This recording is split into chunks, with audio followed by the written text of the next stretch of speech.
We have in Australia, sadly, a compromise at the highest of levels.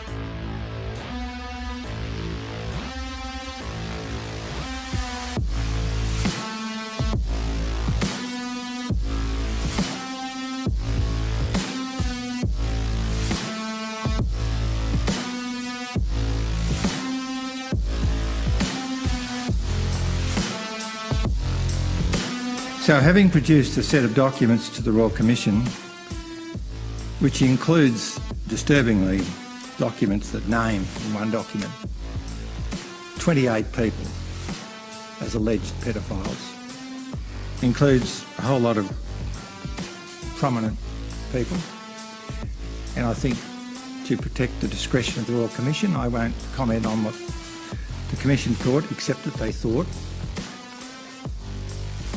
it was outside the terms of reference of the Royal Commission. Could you explain to me why that is so? I actually want to go to the proposition, Mr. Attorney, that we should include in the terms of reference the institution of the law.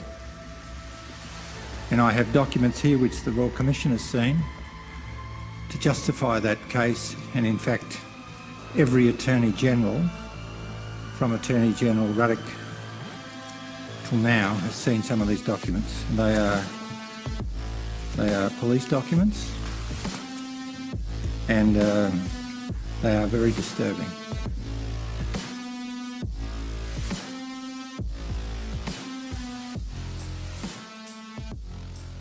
It's not so much the secret that's the problem.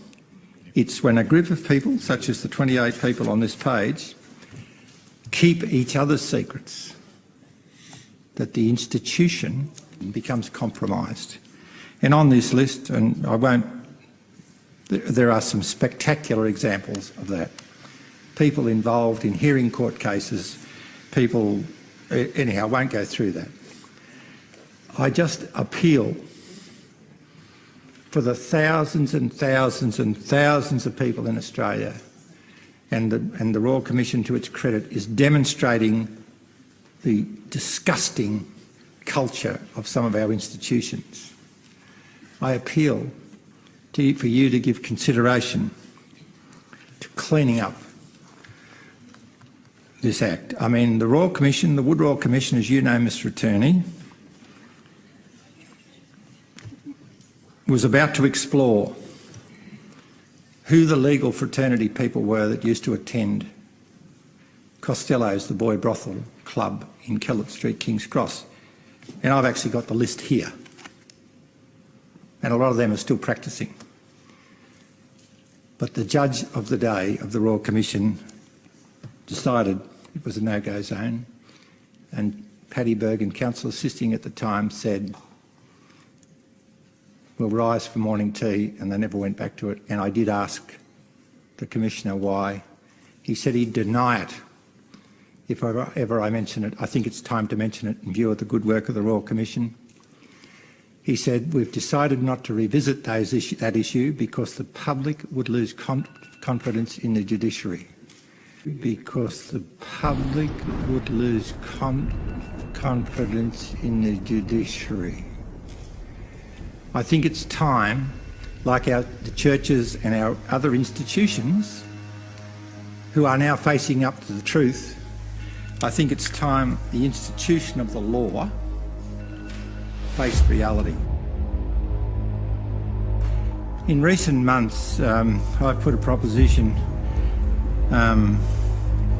to the Royal Commission into the institutional treatment of children, and it's pretty heartbreaking to see what's gone on and what's been denied for the last 50 years now being exposed as a reality.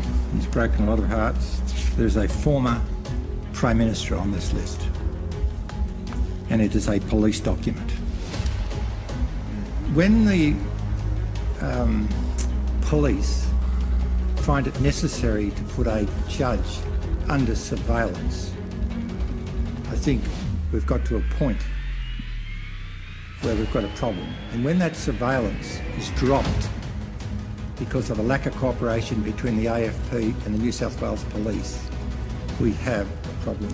It's like the denial of the priests and the altar boys for 50 years. I've put forward a case which I initiated to remove a judge from the bench in New South Wales during the hearing of the case and from the bench, during the case, said to the court that he thought the law was out of date and that sex for siblings should be now legal and that it shouldn't be illegal for men to have sex with children. And I found that despicable and despising and a complete bias of display from the bench. I've tried in vain to get a federal judicial commission.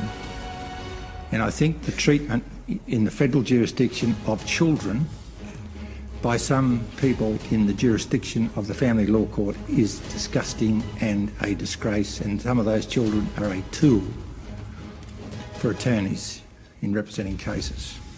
I think it's time we gave consideration to cleaning up the Act.